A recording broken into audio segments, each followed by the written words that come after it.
dérive politique, morale, économique et institutionnelle sans précédent.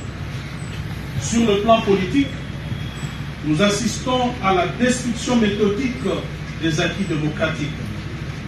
La gouvernance actuelle se caractérise par le culte de la personnalité, la centralisation du pouvoir, la manipulation des institutions et la réduction de l'espace public, ainsi que la suspension en cascade des partis politiques de l'opposition.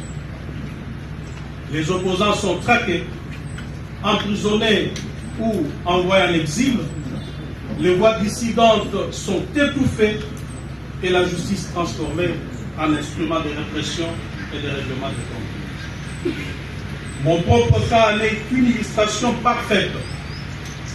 J'ai eu droit à un procès politique monté de toutes pièces pour punir mon indépendance d'esprit et mon refus à la compromission. Sur le plan économique, la situation reste alarmante en dépit des discours triomphalistes du pouvoir et notre économie demeure fortement dollarisée et extravertie. La RDC importe tout, de la boîte d'allumettes au poisson chinchard.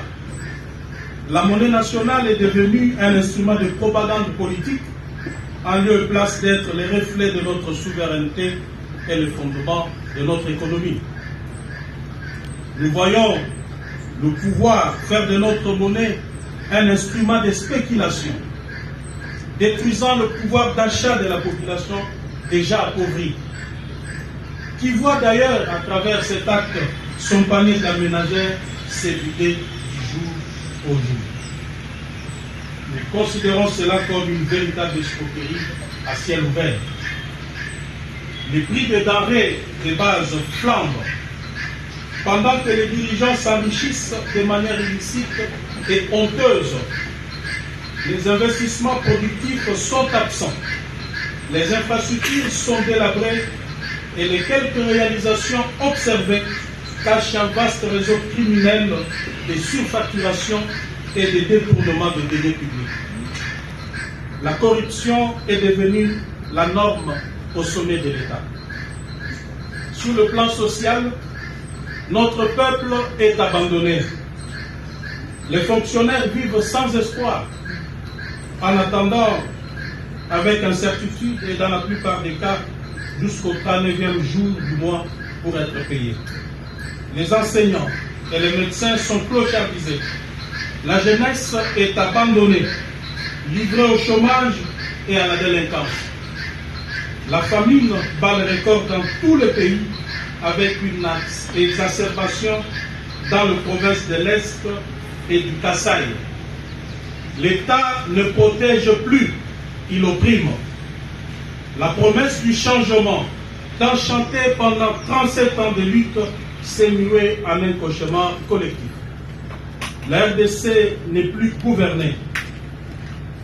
Elle est gérée à vue, dans l'improvisation, la confusion et le mensonge.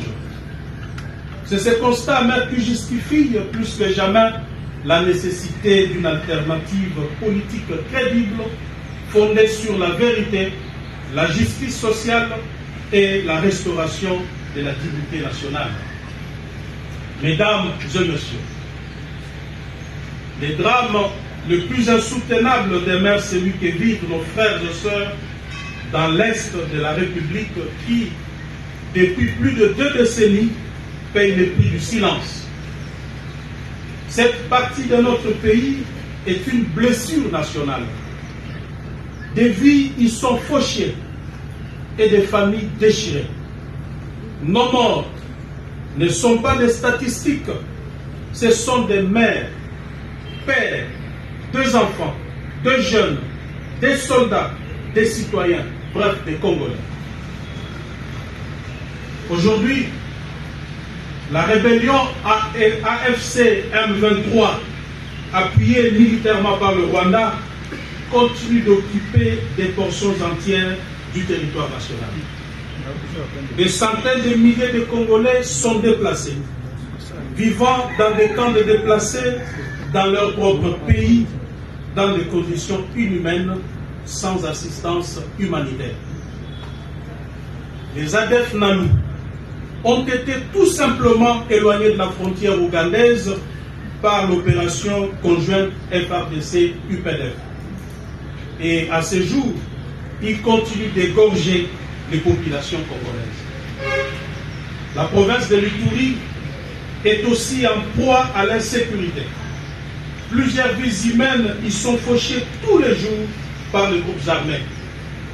La RDC compte à ce jour plus de 250 groupes armés qui tuent et pillent la population, violent les femmes et exploitent les minerais qui malheureusement alimentent les chaînes d'approvisionnement des grandes multinationales des pays occidentaux.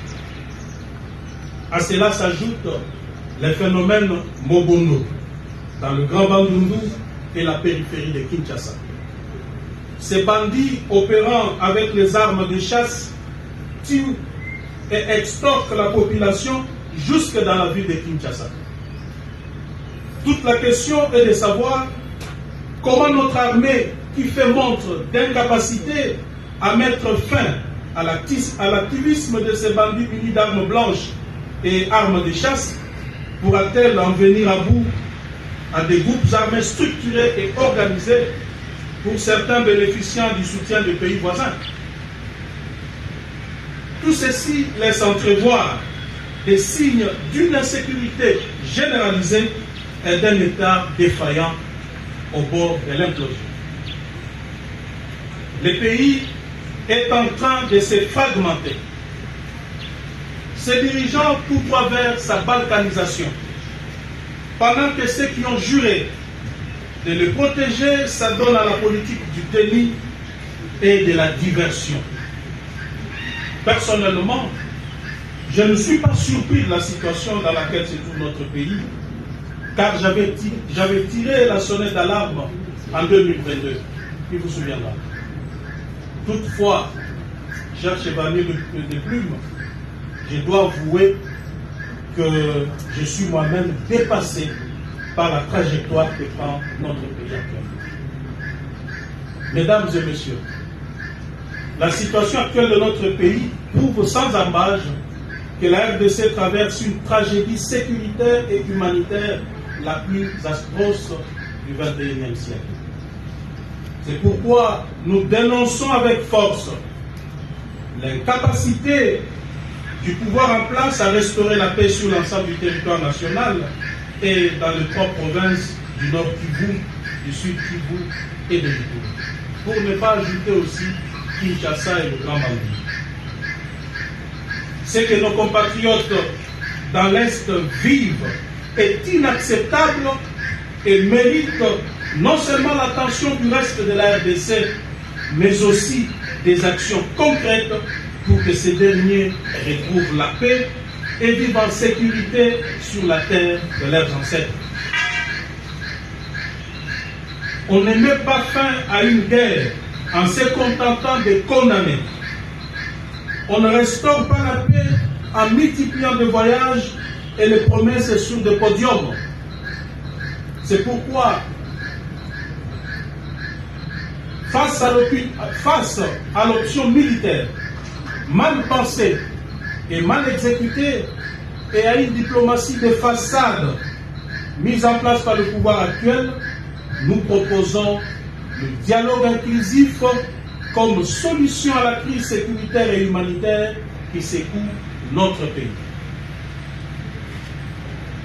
Nous en appelons de tout notre vœu et rappelons qu'au stade actuel, le dialogue national inclusif n'est pas une option, mais un impératif catégorique. Compte tenu de cela, nous ne considérons pas le refus obstiné de M. Tshisekedi Félix à convoquer un dialogue politique inclusif avec l'ensemble des forces vives et des acteurs armés comme un acte de patriotisme. Mais par contre, c'est une erreur grave qui caractérise une stratégie cynique consistant à conserver le pouvoir au-delà de son second et dernier mandat par un glissement à défaut d'un troisième mandat difficile à obtenir par le changement de la Constitution. Nous sommes convaincus que, mis par la peur de quitter le pouvoir en 2028, Tshisekedi laisse délibérément la guerre se poursuivre pour justifier un glissement anticonstitutionnel au-delà du délai prévu par cette dernière.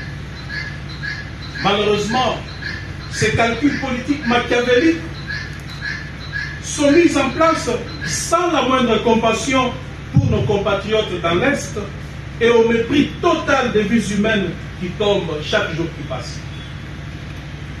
Nous disons, trop de sang a coulé, trop de souffrances ont été infligées, trop de promesses ont été trahies. Le temps du dialogue national inclusif est arrivé. Un dialogue national sincère, courageux et sans théâtre. Un dialogue pour sauver des vies et mettre fin aux souffrances de nos compatriotes. Nous appelons à la responsabilité de tous les acteurs politiques, de la société civile, des églises et des mouvements citoyens pour exiger ensemble un dialogue véritablement inclusif, sans exclusion, afin de sauver notre pays du chaos.